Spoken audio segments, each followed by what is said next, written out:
Les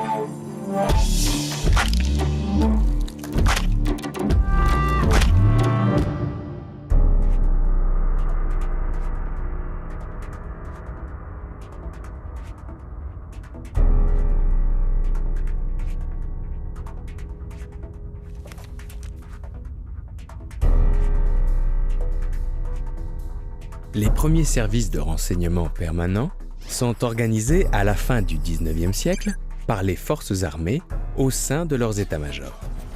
Le deuxième bureau en France, en 1871, l'Abteilung 3, ou Division 3 allemande en 1889, le SIS, Special Intelligence Service, le fameux MI6 britannique en 1909.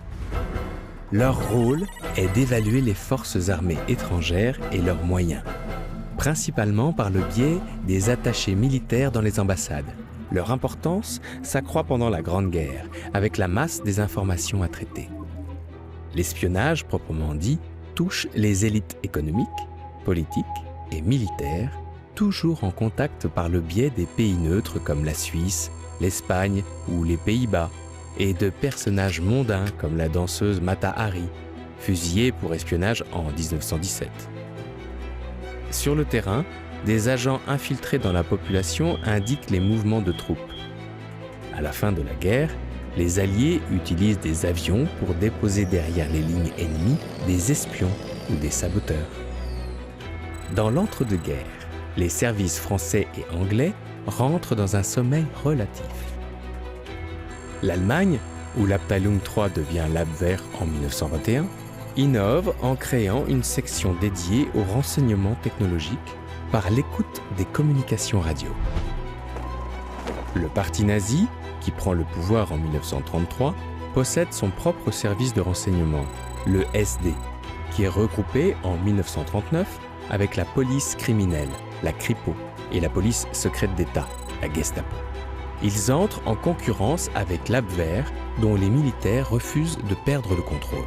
Le déclenchement de la Seconde Guerre mondiale, la défaite de l'armée française puis l'occupation d'une grande partie de l'Europe par l'Allemagne nazie bouleversent les services de renseignement.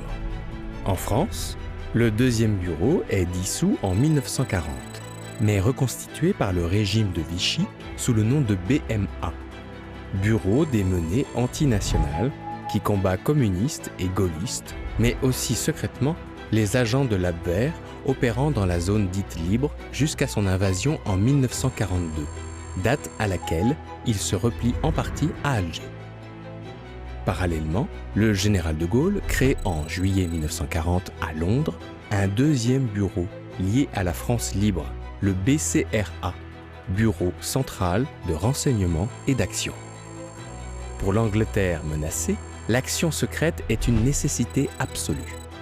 Churchill crée en 1940 le Special Operations Executive, le SOE, rattaché à son gouvernement.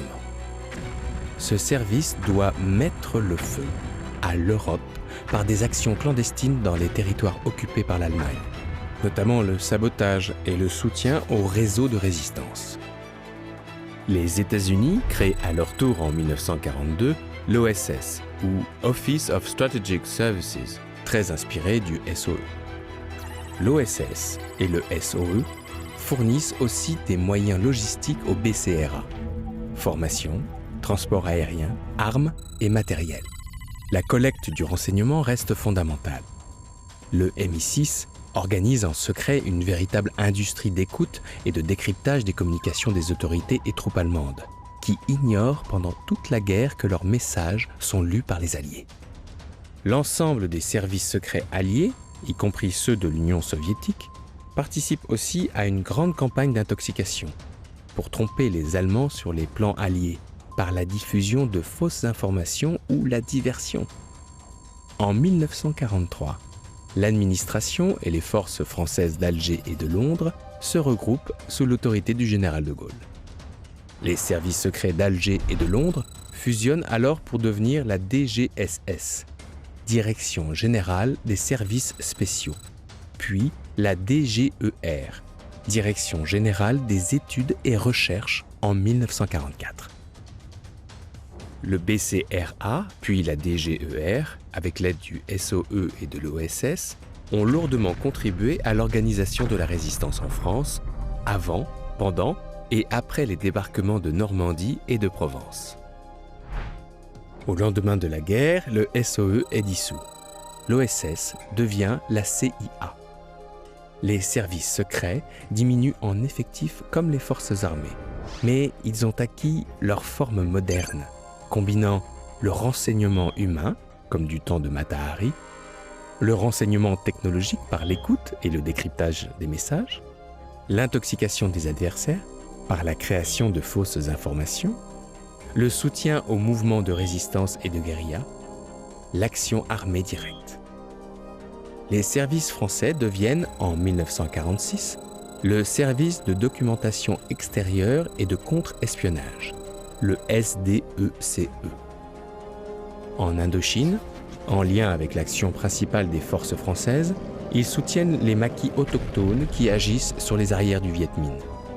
Lors de la guerre d'Algérie, de 1954 à 1962, le SDECE se consacre à la lutte contre les mouvements indépendantistes, leur cadre et leur approvisionnement en armes. Avec la guerre froide, l'équilibre de la terreur nucléaire exclut tout conflit direct entre grandes puissances.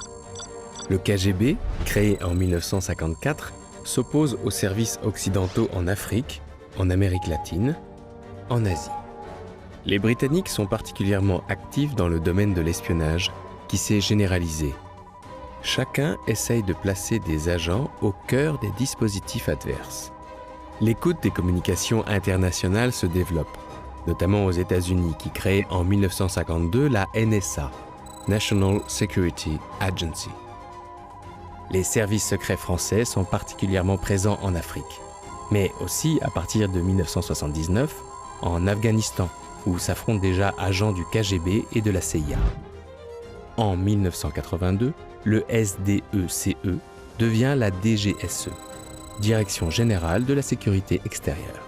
La disparition de l'URSS en 1991 met fin à cette période et le KGB explose, au moins temporairement, en de multiples agences. L'action des services secrets se concentre alors sur la lutte contre l'espionnage industriel et contre le terrorisme, dont l'intensification au XXIe siècle fait des services de renseignement et d'action un outil toujours essentiel à la sécurité des États et à la défense de leurs intérêts, au cœur des conflits ou au sein même de leurs territoires nationaux.